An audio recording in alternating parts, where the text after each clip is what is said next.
मिथिलावासी के अर्चना झा के तरफ से प्रणाम।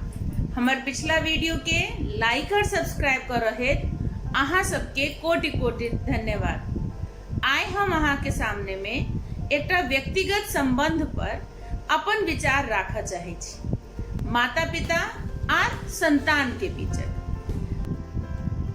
आइ काल्हि के धिया पुता कंप्यूटराइज्ड हुई छै, तो ओकरा लालन पालन में तो प्रोग्रामिंग के जरूरत पड़बे करते। शुरू करा से पहले हम एक परिस्थिति यहाँ सबके सामने में साझा करऽ चाहे छी। एक बेर एक माता पिता अपना बच्चा से बहुत परेशान रहे, तो हुनका स्कूल के तरफ से कहल गेलन जे अहाँ सब काउंसलर के पास जाओ। आइ काल्हि रखे छी ने स्कूल में एक काउंसलर राखल जाय छै जे बच्चा के समझाबऽ के काज करे छै। तो हुनका सबके एक काउंसलर के पास में पठायल गेलन। तो काउंसलर के पास जाकर माता पिता कहलखिन, अपन समस्या रखलखिन जे हमर बेटा हमर कोनो बात नहीं सुनैया। तो काउंसलर पूछलकन बेटा के नाम की अछि? तो कहलखिन सुमित। की कहि कऽ बजबै छियै? तो सोनू। आयल अछि संगे? कहलखिन हाँ। तो कहलखिन एक बेर बजबियौ तो माता पिता में से वो पुकारलखिन, सोनू इम्हर आब। ओ सोनू बच्चा वो आयल अंदर। तो काउंसलर कहलखिन जे अरे अहाँ के बच्चा तो सुनैया, अहाँ बजलिए और आबि गेलो, सुनलक तहने ने आयल। तो माता पिता कहलखिन कि नहीं नहीं, नाम तो सुनै छै, ओना ही सुनै छै, लेकिन कोनो बात कहियो ने करे ला तोहन नहीं सुनैया। तो काउंसलर कहलखिन अच्छा ठीक छै, बेटा ओ सुनू एकटा काज करू तो अहाँ एहि काज चलि आउ आर ई कनी पेपर एकठन राखि दियौ। तो बच्चा ओहि काज चलि आयल, पेपर राखि देतै। तो काउंसलर कहलखिन अरे ई तो दूसरो बात सब सुनैया। माता पिता कहलखिन अहाँ नहीं बुझलिए, जहन एकरा पढ़ऽ ला कहिया तोहन नहीं सुनैया। ओ एक किताब निकाल कर देलखिन, बच्चा सबके कहानी वाला किताब रहे जेमे किछ चित्र सब बनायल रहे। ओ किताब लऽ कऽ देख देलखिन जे बच्चा एक बेर कनी जोर से पढ़ू।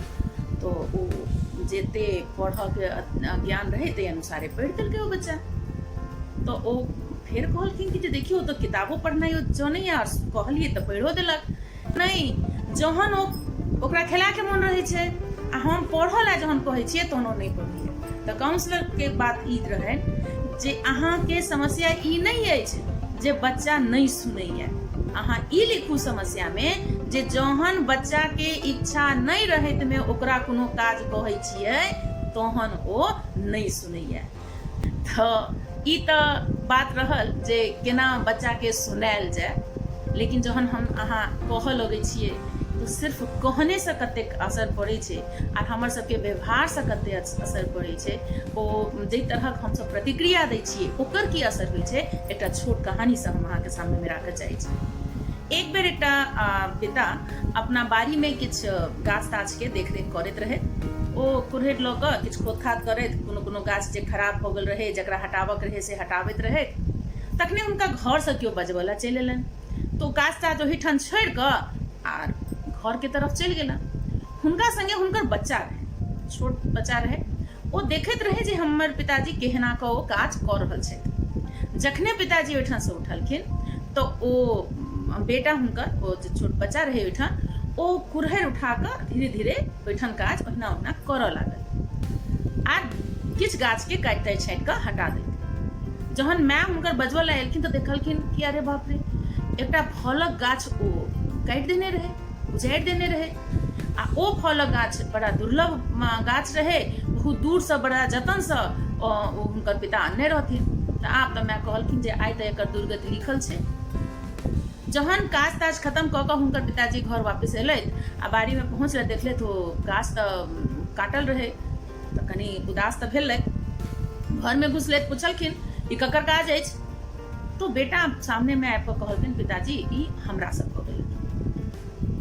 तो ओ शांत भऽ कऽ बच्चा के पास में गेलथि, ओकरा पोहलाबैत ओकरा माथ पर हाथ फेरलखिन, खाली कहलखिन बेटा ध्यान राखऽ, अगला बेर से जे गाछ काटऽ लागब तो पहले पूछि लेबै जे कोन गाछ काटऽ के छै कोन नहीं।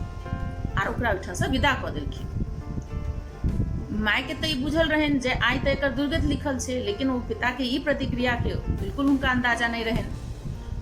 ओ पूछि देलखिन अपना पति से, आयो तो अहाँ हुनका ओकरा एखन मारलियै या नहीं, ओकरा किछु कहलियै या नहीं, आ फिर बाद में जहन बिगड़ जाए तो नाम लगा देवे जे मैं बिगाड़ दिलके, एखन वो गलती केलके तो हमारे लिए क्या नहीं, ओकरा डटलिए क्या नहीं। तो हुनकर पिता कहलखिन देखियो वो गलती केने छले, लेकिन हम ओहि दुआरे ओकरा नहीं पुचकारलिए, ओकरा क्षमा ओहि चीज के लिए नहीं केलिए, लेकिन हम ओकरा ई एहसास दियाबे चाहे छलिए जे सच बाजला के बाद में कोनो तरहक सजा नहीं भेटै छै।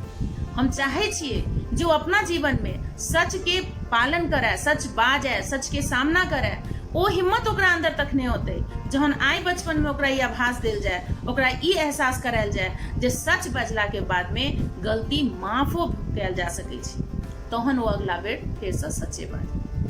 तो ई छोट कहानी हमरा अहाँ के एकटा ई सीख तो जरूर दैये जे अपना बच्चा से जहन बच्चा के बात पर जहन प्रतिक्रिया दिए तो ई जरूर सोच लिए जे आगा जीवन में वो ओकरा कोना अनुसरण करऽ जा रहल छै। हम सब कहऽ के लेल कहि दै छियै सच बाज, ईमानदारी से काज करू, लेकिन हमर सबके व्यवहार, हमर सबके प्रतिक्रिया ई सब एहि तरहक भऽ जाइ छै ओकरा सामने में कि वो असमंजस में पड़ि जाइए जे सच्चाई के पालन केला से हम आगा बढ़ी या कोनो तरह से आगा बढ़ी, ई दुविधा में अपना बच्चा के नहीं लाए, तहने एकटा उज्जवल समाज, उज्जवल भविष्य तैयार हेतै।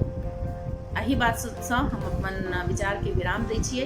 बच्चा के पालनाइ एक बहुत बड़का जिम्मेदारी छै, जरूर वो कुम्हार के तरह छै जकरा अंदरो से हाथ लगा कर राखऽ पड़ै छै आ ऊपर से थपथपाबो सेहो पड़ै छै, तहने एकटा मिट्टी के बर्तन के तैयार कयल जा सकैए।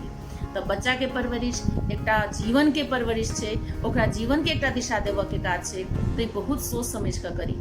हमर विचार केहन लागल, एहि कहानी से अहाँ के की शिक्षा भेटल, कते सिखलहुँ, तै के अपन अनुभव कमेंट बॉक्स के द्वारा जरूर शेयर करब। आ चैनल के सब्सक्राइब करैत रहू, एही उम्मीद के साथ में कि अहाँ के सहयोग भविष्य में से हो अहिना भेटैत रहते। हम अर्चना झा अहाँ सबसँ विदा लै छी, फेर भेट हेतै अगला वीडियो में। जय मिथिला, जय मैथिली।